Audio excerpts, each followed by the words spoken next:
So I want to do something totally different today. When I say totally different, I have never done what I'm going to do to start the service today, okay? So 33 years of doing this. I want you to consider a question. I want you to, and if you want to write it down on a notepad, you got your pen and some place on the program to write. I want you to top of the mind think. What do you think some 1, 2, or 3 words that people who never go to church associate with us? When unbelievers think about us, what are the first words that pop into their mind when they think about describing Christians? So write 1, 2, 3 words down. Just give me a couple. Just think about this, because I'm actually going to have you do something with this in just a minute. So again, there's no right or wrong with this, right? It's whatever you think. It's whatever you've experienced, or even what you've heard.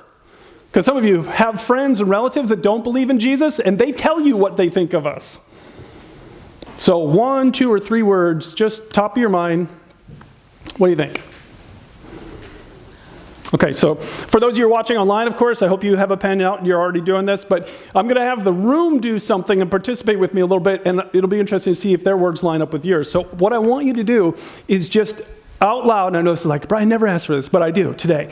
I want you to say, what's one of the words that you have on your list? And I'll just write them up here on the board, and we'll just see what emerges, okay? So anyone just toss out a word. What do you have down? Holy roller, good. Okay, what else? Judgmental, hypocrite. I heard 2 of them. Preachy. Oh, there's a bad one for me. Preachy. Greedy. Self-righteous. Oh, good one. Self-righteous. Arrogant. I missed that one? Arrogant. Okay. What else do they think?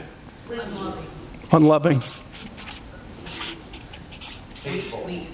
Hateful. Weak, did I hear? Weak. Unrealistic. Okay, anyone else? Intolerant. That's a good one. Goody 2 shoes. Boring. Clicky. Ooh. You have fake up there? Fake. We do now. Okay, we better stop. I'm going to need some chocolate if I don't stop, right? Okay, hopefully all of you watching online heard all of these words as I was trying to repeat them back, but this is what people think about when they think about Christians, right? Nobody argues with this list. As you all know, there's nothing positive on this list. And I think this list is exactly right. This has been my experience. I have plenty of people in my life that don't believe in Jesus, do not go to church, and do not like the church. And when they talk about Christians, these are the kind of words that they use to describe us. It's heartbreaking, isn't it? When you actually think about it, it's really, really sad that these are the words that they use to describe people who say that they love Jesus more than anything in the world. This isn't how it's supposed to be, obviously. And here's why I'm talking about this. For the last 2 weeks, we have been talking about grace. If you missed the last 2 weeks' message, especially for those of you watching online, hit pause right now, go back and watch those 2 messages, because we have spent 2 weeks talking about what grace means. What God does when he just overwhelms us with grace. At the moment you put your faith in Jesus, grace begins in your life in an unbelievable way. And it means, and we talked about this, you're completely forgiven, made holy in his sight, identified as his own, adopted as his son or daughter into his family, you're united with Jesus, seated in the place of honor spiritually. And there's some of these things we didn't talk about, and the list could go on and on and on and on. All of this is grace, every single piece of it. True Christianity is this. True Christianity is a gift received. True Christianity is a gift you receive. That's what true Christianity is. And there's nothing we do to earn it. And nothing we do to deserve it. Look at this. It is by grace you've been saved through faith, and this is not from yourselves. It's the gift of God, not by works, so that no one can boast, right? All clear on this? That's why we've spent 2 weeks talking about grace, grace, grace. It's undeserved from God, undeserved kindness, and it never ends. You know how many weeks I could keep talking about grace? We've just scratched the surface. Grace, grace, grace, grace. So we are recipients of unbelievable gifts from God that we did nothing to earn and nothing to deserve, right? Nothing. And so this should be constantly in our minds, like we are just unbelievable, recipients of grace. But then Jesus takes it further. And if you read it all in the life of Jesus, Matthew, Mark, Luke, and John, he continually reinforces this idea that it's all about grace and not about us. And he says things like this. Jesus said, for all who will exalt themselves, you know what's going to happen to you? You will be humbled. And those who humble themselves will be exalted. So he said, listen, what's really critical is that you and I learn how to be humble in this world. We need to learn how to be humble. And then he didn't just talk about it. Look at, if you know what else? We just celebrated communion. For those of you watching online, we just celebrated communion as a church. There's a part of the communion ceremony that we don't do. If you know what Jesus did, the night of Passover, or the night he introduced communion service, he got down on his knees, put on a serving towel, and washed the feet of every one of his disciples, all of them. Peter this was such an offensive thing. Only a slave in Israel could be made to wash someone's feet. And so here he is, the King of all kings, on his knees. I mean, if Jesus was here trying to wash your feet, would you let him? I mean, it's like, no. And Jesus said, unless you let me, you have no part in me. And Peter's like, okay. And he relented. And then Jesus says, listen, what you've seen me do, now you go do it for everyone else. You go do it for everybody else. So there's this tremendous humility. And then the writers of the New Testament follow up and say, you know what's supposed to mark us all? Is that we are always humble. Always. Is humble on our list? You think that it's so common in American society that they go, oh, those Christians are so humble. How are we missing this? We have nothing to be proud of. Nothing. We are complete recipients of grace and grace alone. We've earned nothing, deserved nothing. Matter of fact, we get what we don't deserve. And what we do deserve is withheld. And then he says, oh, by the way, on top of this wonderful avalanche of grace from God that you're receiving, you better be humble. You better serve in this world and make yourself a servant and do humbling things and always be humble. How are we missing this? I mean, the problem, let me be really clear. The problem isn't that there are a lot of churches out there filled with people that aren't very humble. The problem is there's a lack of humility in here, right here. And there's a lack of humility in the room. I mean, how many of you even thought about humility in any of the last 7 days? Next to loving other people, humility might be the second most important and talked about virtue that Jesus gave us.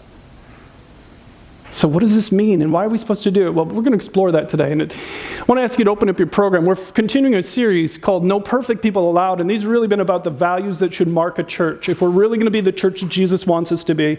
And we're going to talk about how do we develop this topic of humility. And I want to jump into this because there's a lot we're going to talk about. Welcome again to those of you watching online. If you haven't gone to our website at penuelchurchlife.com, if you're watching this on YouTube, if you don't know this, go to our website. You can get these notes for free as well, and you can follow along. So let's jump right into this. The first thing is I want to really clarify why this is such a quality to prioritize in our lives. Why do we need to be going after humility? Because the truth is, there are a lot of even Christians who would say, yeah, humility, schmility, who cares, right? I mean, is it really that important, Brian? Is it really that important that we go after humility? Matter of fact, I was reading this advice column, and this high school boy wrote in, and he said, I got a question for you. He said, this last week in class, we were discussing this social issue, and afterwards, the teacher pulled me aside and said, you were a little bit arrogant in your views in the discussion today. And he said, the teacher told me I need to start working on humility. And so he wrote this advice columnist to say, why? He said, when I look around, the people that seem to be most successful don't seem to be humble. Why should I make humility my focus? And some of you, that's your question. It's like, why should I even care about this? Why should I even care about this? Well, let me jump past this. Let me talk about what humility actually is before we actually explore this. So on your notes, this is on your notes, and from this author named John Dixon, humility is the noble choice to forgo your status, deploy your resources, or use your influence for the good of others before yourself. If you have a pen and you're following along, underline those yellow words, for the good of others before yourself. It's about others. It's not about me. It's using the resource, power, and influence I have to serve others in this world, not myself. By the way, as I'm describing that, does that sound at all like Jesus? Did he use his power and resources for himself or for the good of others? Okay, isn't it crazy that the very people who name his name today aren't known for this? Because it's what he was known for. It's what he was known for. So where's the breakdown? Because he's clearly passionate about this. So Jesus, this is one of the frustrating parts of prepping. This message, when I was finishing memorizing this morning, I'm like, oh my goodness, I should have turned this into a 3-week series. And I'm going to try and cram all of this into one and fail miserably. I'm going to skip stuff, so sorry. But this was really hard, is to identify of all the different things that humility brings and why Jesus is so passionate. I only picked these 3, and I could have picked so many more. Jesus would say to all of us, humility allows you to grow, and you won't grow without it. You can't grow without it. Not you won't grow, you cannot grow. And if you want to see this, we get real life examples all the time. One of my favorite shows, Kitchen Nightmares. Anyone ever watch this show? When this show came out, I binge watched it. I think it was on Netflix. And if some of you remember this, back then, when it first came out, there was a British version of the show. So in the show that's on now, he just goes into restaurants here in America and shows them what to do differently. Oh, but the more interesting one, if you can track it down, by the way, they don't bleep the F word. So, I mean, pretty much if you know Chef Ramsay, it's like every other word is that. So you got to get past that. But oh my goodness, it's like a lesson in pride. Every episode, and I'll never forget, this one episode, Chef Ramsay was called into this guy who was running a restaurant in England, and it was failing miserably, right? That's the only one he gets called to. Hey, this is like a Hail Mary, I need some help because our restaurant's about to go under. So it comes in and everything's wrong. If you ever watch the show, the menu's wrong, the food is wrong, the kitchen's disgusting every single time.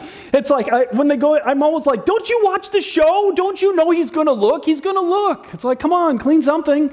And so with this one guy in particular, he starts fighting with Chef Ramsay all the way through it, all the changes that he wants to make. And, it's because it's a show, he's got to follow through, and he follows through, and all of a sudden his things start turning around. But the interesting thing about the British show is they come back 6 months later every time. And so 6 months later, they came back to see how this guy was doing. And they saw the out of business sign on the front door. Because the moment Chef Ramsay walked out, he changed everything back. And it's a perfect example of what God doesn't want for any of us. You never grow with pride. Because once you've arrived, you don't need anyone to help, right? Isn't this true? Humility learns, but arrogance knows. Arrogance knows. It's only when there's humility inside of us that we're going to be learning. And God wants us to be these teachable people. What was challenging to me is, as I was thinking about this week, is, are there any areas of your life where you know? Oh, I know that. I mean, I really know how to be effective at sales. I know how to build a great marriage. I know all this parenting thing. I know. Where is it in your area of life that you know? Because arrogance knows, but humility learns, and God wants us to keep a real, teachable, open spirit. You can't grow without this. On top of that, humility is the only thing that allows you to build great relationships. And every one of you knows this one. You all know this one firsthand. At some point, you've tried to work on a team with a person it was all about them. Or you've had a boss that was all about them, or a coworker that was all about them. Exhausting, right? And again, we get constant examples of this in our lives every day. Any NBA fans in the room? You like to watch the NBA? So If you have, then you know the guy in the middle. His name is James Harden, humorously nicknamed the Beard, for obvious reasons, right? One of the best scorers in the history of the game. Phenomenal scorer. And if you know what happened recently, got traded to another team. It's his 5th team in his career. 5th team. Traded. But when he went to this team, it's like, oh my goodness, this is like a dynasty. Because he's standing next to one of the best players to ever play the game, Kevin Durant and Kyrie Irving. And so everybody thought, oh, this is a dynasty. They're going to win all these championships. They're going to be amazing. Do you know how many championships that team won? Zilch. Not a one. Not a one. And then he got traded to the Sixers, and then he got traded now to the Clippers. And so I'm like, this week, an article popped up on Yahoo, and it was talking about him, and I read it. It was like 6 pages long. I was like, oh my goodness. It's like, and it was basically, what's wrong with James Harden? And do you know what's wrong with James Harden, according to this article? James Harden is all about him. All about him. So one of the guys, there are players in the NBA that will never play with this man again. They can't stand him that much.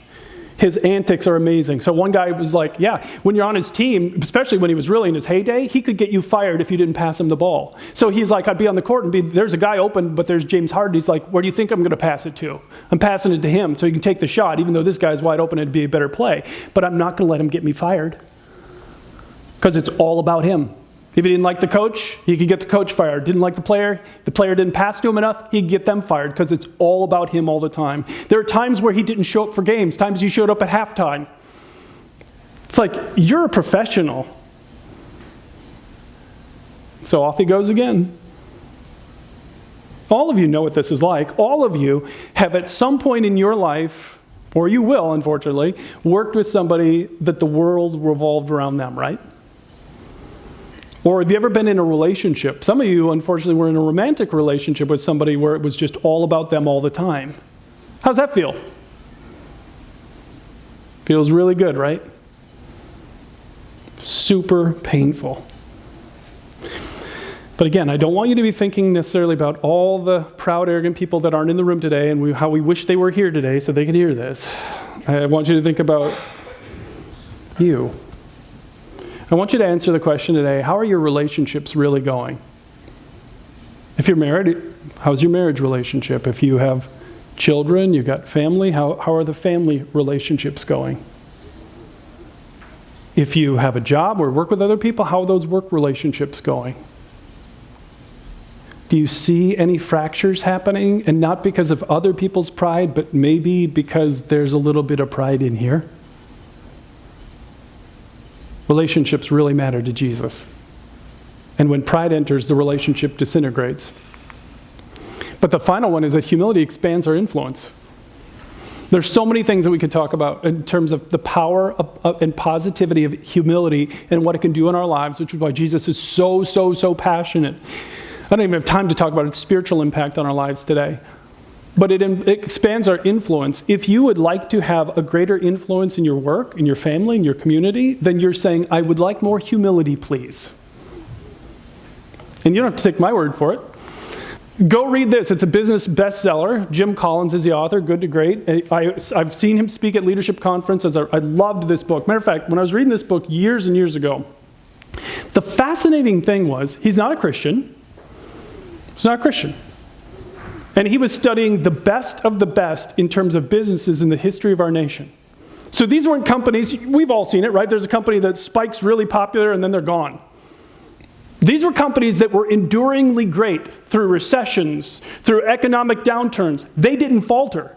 They always beat everybody else. And he wanted to know, what was it about those companies that made them so amazing? What did they do that nobody else is doing? And one of the things that they discovered was what they called level 5 leaders. Every single enduringly great organization, business organization in the history of our country has had a humble leader in charge of it. I was stunned. I almost fell off my chair when I was reading this. I'm like, are you kidding me? Wait, how many of you have ever heard of that before? But here's what he said. In our interviews, he said, in interview after interview, the humble characteristics of these leaders was clear, not just in their interactions with the research team, but also, more importantly, with all their employees. Their employees, independent of each other, not knowing what the other people were saying, talked about that CEO as unassuming, always courteous, asking questions, putting the firm's interests above their own. In other words, humility. And so here's this non-Christian writing about what it takes to be brilliant, the best of the best in the business world, and what you need is humility. That's what I'd say to that high school kid. Now, that high school kid might push back and say, well, I've never heard of any of these leaders on there. Exactly, right, because they're humble. You won't have heard of them. Because they weren't out there pitching their book and pitching their self-help class and pitching, it was like, they weren't making a big deal about themselves because it wasn't about them. But the greatest influencers in the history of our country have been humble. And humility wins. You want greater influence in any sphere of your life? Then what you're saying is, I'd like more humility, please. Now, the question is, how are we doing with this subject? So, flip your notes over on the back. And I put a list of 10 questions about humility. And for those of you who didn't get the notes today, I have a few of them up here. I didn't put them all up here, but I really want you to take a moment and just read through these and put yes, no, or maybe a question mark next to each one of them. And just think about your year to date. At this point in your year, yes, no, or question mark.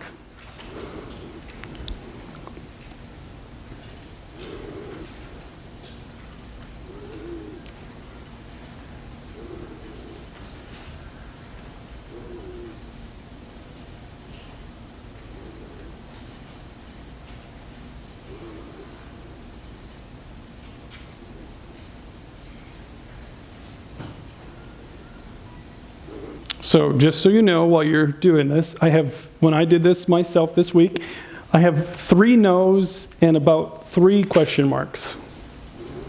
It's like, oh boy. So what that says is, I am not pursuing humility in the way that Jesus would want me to, and my life is being impacted, and my relationships are being impacted. Now, if any of you have all 10 yeses, I'll turn this over to you. I'll go sit down. You can come up here and finish this last piece because I'm not where I need to be. I admit it.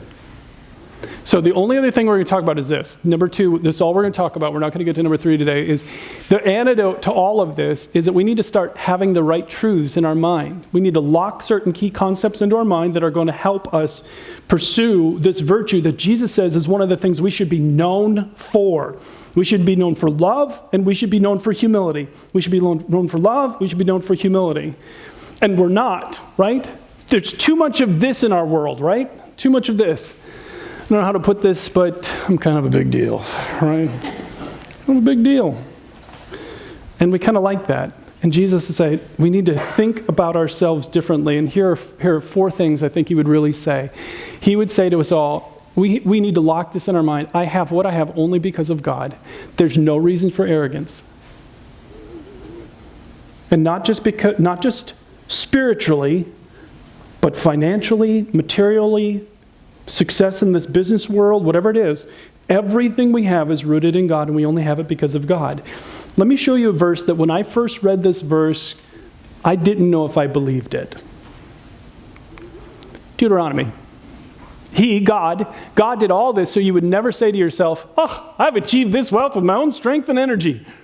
Remember the Lord your God. He is the one who gives you the power to be successful. If you are at all, have achieved any level of success in your career, in your life, then one of the humble truths God wants you to lock in is you have been allowed to be successful because of God and God alone. Now, the first time I read that, I'm like, I'm not sure I really agree with that. Because God wasn't the one working 2 jobs. That was me. I was the one working super hard, working overtime, dealing with that bad boss, dealing with all these problem issues. I was the one doing that, not God. And yet you think about things I didn't choose for myself, right? Things you didn't choose for yourself.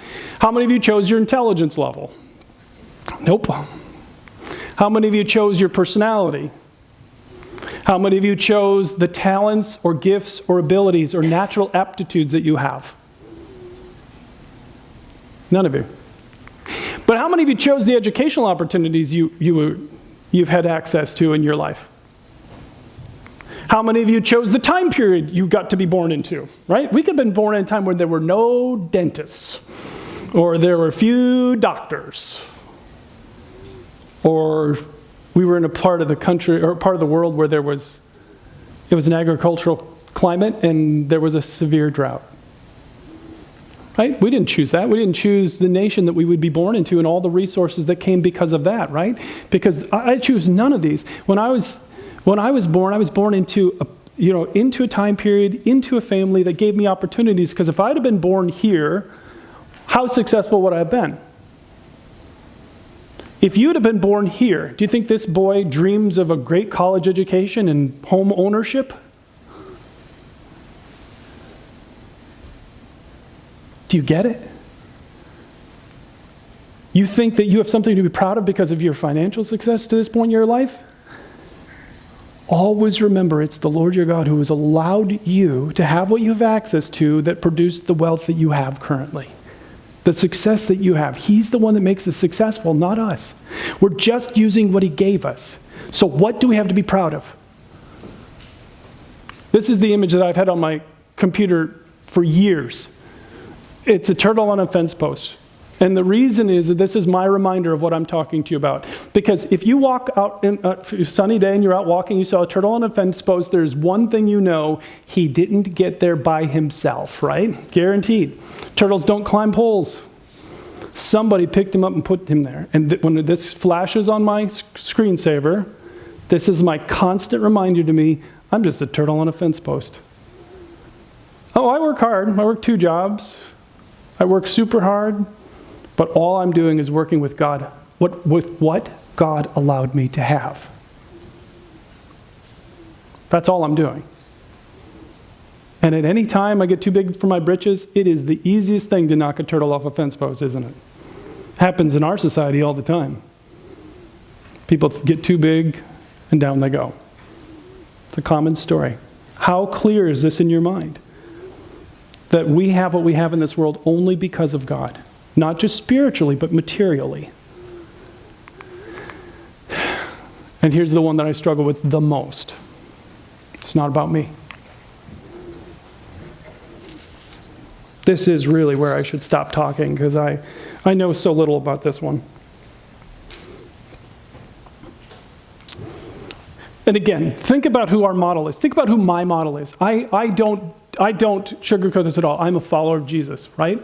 Jesus is my everything. If he wouldn't have saved me, if he wouldn't have changed my life, if he wouldn't have given me what he'd given me, I don't even want to think about where my life would be today. It would be a complete mess, right? This is what he's done for me. I follow Jesus.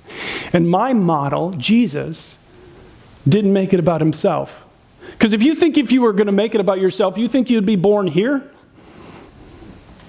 You think that's where you would choose to be born? Because literally, he did get to choose where he was going to be born. Because the Bible tells us Jesus wasn't just a person, wasn't just a good teacher, but that he was God the Son. And he was literally in heaven. He was in heaven. No pain, no suffering there, and yet heartbroken because of the pain and suffering in this world.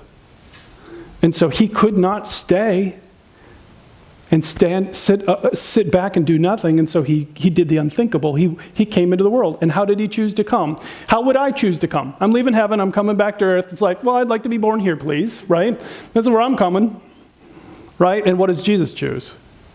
Humility like we've never imagined. The King of Kings born in a barn, laid in a manger, surrounded by farm animals and smells.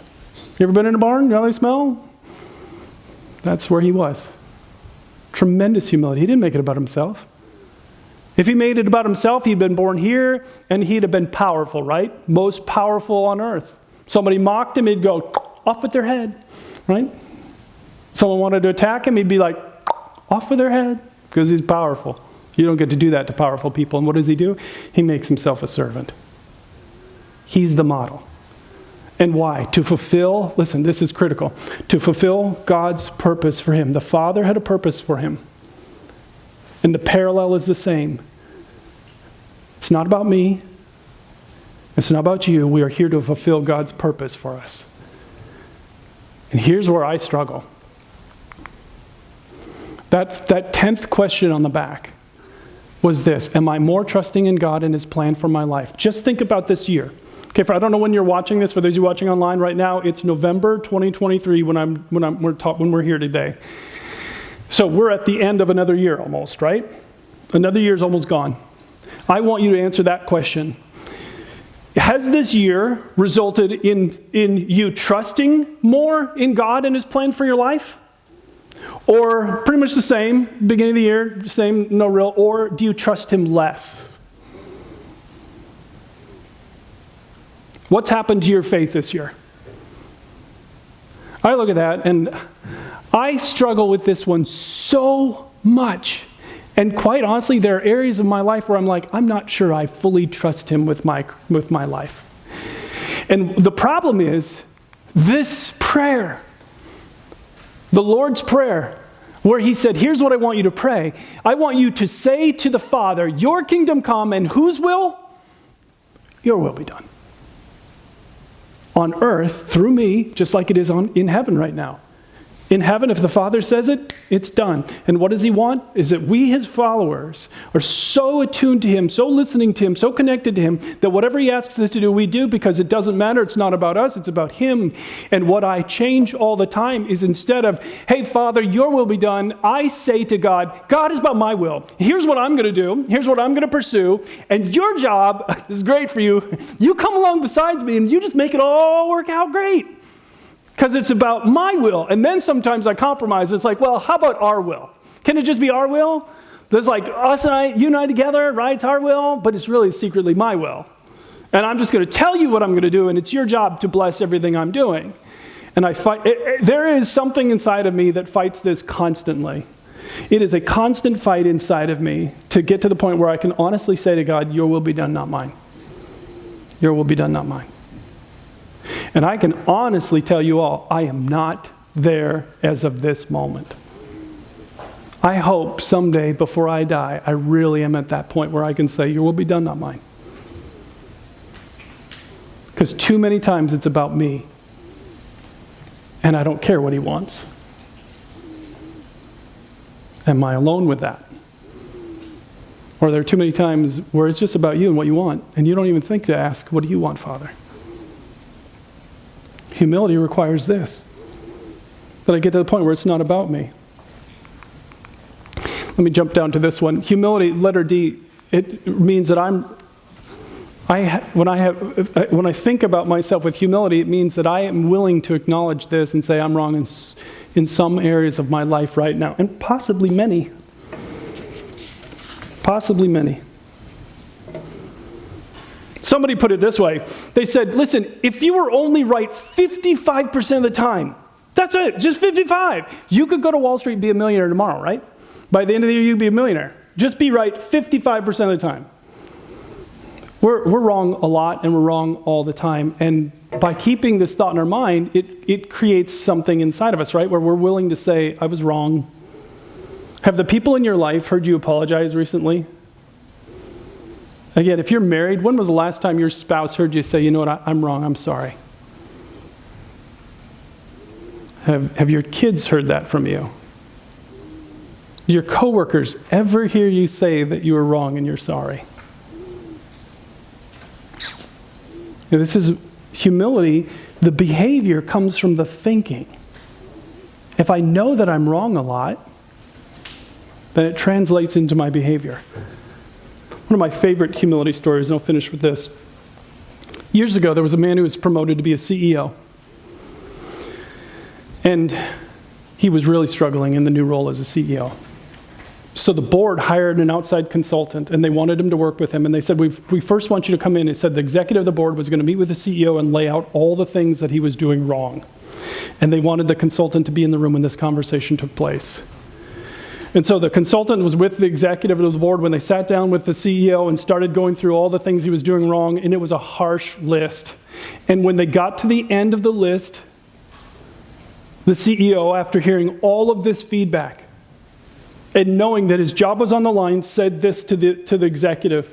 He said, you've just given me a great list of things that I need to learn how to do better to be a good CEO. Those are definitely my opportunities to grow. I'd like to get better in those areas. Can you both help me? The consultant sitting in the room that day sat back in his chair and smiled and thought, this guy's going to be just fine.